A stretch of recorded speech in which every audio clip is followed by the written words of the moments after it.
Imagine you're in the ER where every second counts. Yet 60 minutes later, the lab calls to tell you your life-saving specimen was hemolyzed and they have to draw your blood again. Hemolysis, or the destruction of red blood cells, is a systematic failure in patient care, and we must no longer put an end to it. We must no longer let it happen and put an end to it. By the end of my speech, I hope that you'll all leave here today feeling more informed and willing to advocate for the implementation of hemolysis prevention protocols in healthcare settings. As a phlebotomy instructor, I've spent my career teaching the importance of proper blood draws and the effect that they have on laboratory specimens. With my healthcare experience, I've seen firsthand how hemolyzation can affect diagnostic accuracy and lead to a breakdown in patient care. In a lab, this breakdown in accuracy isn't just a bad test. It is a compromised blood specimen that can directly affect your health, your family's health.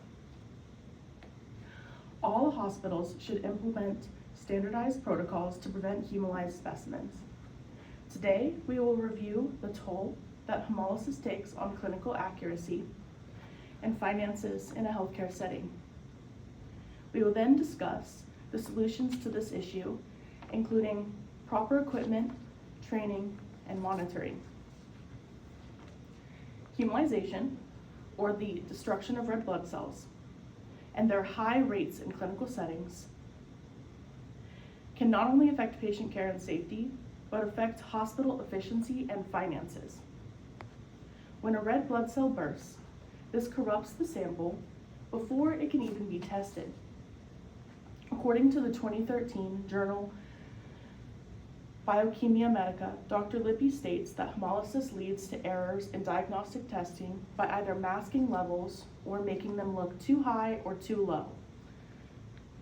For a patient, this could mean the possibility of false markers for a heart attack and affect their care. That could be life-threatening. When a lab notices that a sample is hemolyzed, it gets rejected and it needs to be redrawn.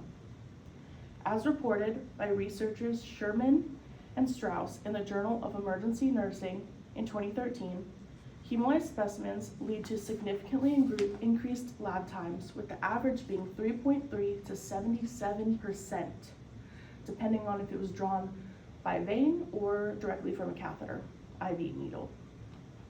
This can translate to you waiting for care in the emergency room for an hour or even more, while the healthcare team scrambles to redraw and process your specimen again. A delay in care equates a delay in treatment, and that delay can be the difference between recovery, permanent damage, and even death. The primary cause of hemolysis is mechanical stress, or the pressure and force exerted on the vein during the blood draw itself. The World Health Organization, a globally recognized health authority, identifies the leading cause of this mechanical stress as drawing directly from the IV.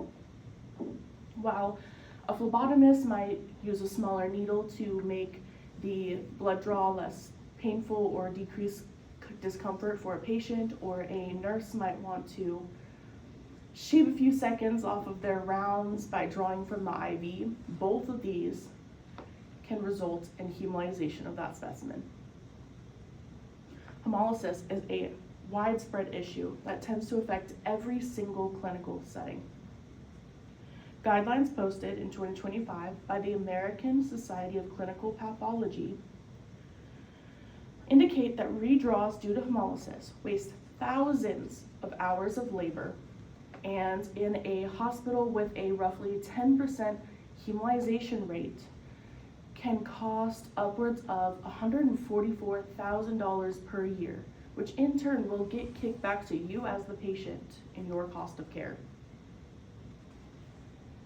Anyone entering a hospital or receiving medical care is at risk of this. As Beebe and Beebe, professors of communication, note in their 2024 text on public speaking, Listeners are most persuaded when they see how a problem affects and impacts their own safety. So I urge you to remember and impart this knowledge to those around you. Whether it's you or your family member in the ICU, everyone deserves a blood draw that's done right the first time. Now that we have discussed the gravity of hemolysis, let's discuss the specific protocols that put an end to it. To overcome this recurring and persistent issue, we must implement standardized protocols to prevent this from occurring at all.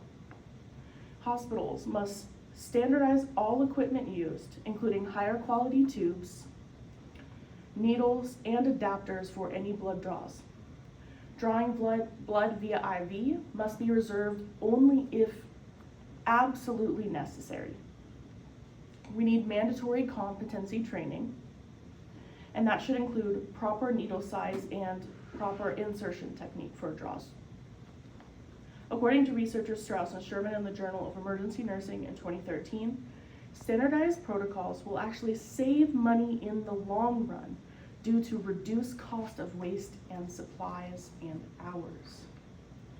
By implementing standardized protocols, we will provide a more consistent and safer environment for patients, which can improve turnaround time with samples, reduce pain for patients, and improve diagnostic accuracy. This means staff will spend less time fixing errors and more time helping you and your loved ones. Consistent monitoring of these implemented protocols and employees also drives overall improvement. In 2025, the American Society for Clinical Pathology recommended weekly or monthly hemolysis report cards or check-ins to target any high-risk departments or individuals.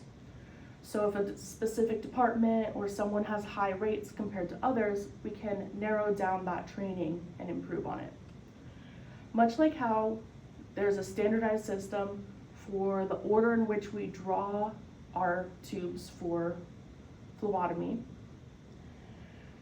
that has changed the game for diagnostic accuracy. A standardized system for hemolysis can also do the same. We discussed how hemolyzed blood samples can delay life-saving care and how implementation of a standardized protocol of equipment and training can solve this. These protocols are about ensuring diagnostic accuracy and making it just as reliable as the professionals who provide it. Support the transition and implementation of standardized laboratory and bedside protocols and help spread the word that patient safety starts at the very first blood draw. When data used for diagnosis is corrupted, it then becomes a dangerous gamble with your life, rather than just a test result. Remember that the proper draw can save more than just an hour of your time. It can save you and your loved one's life as well.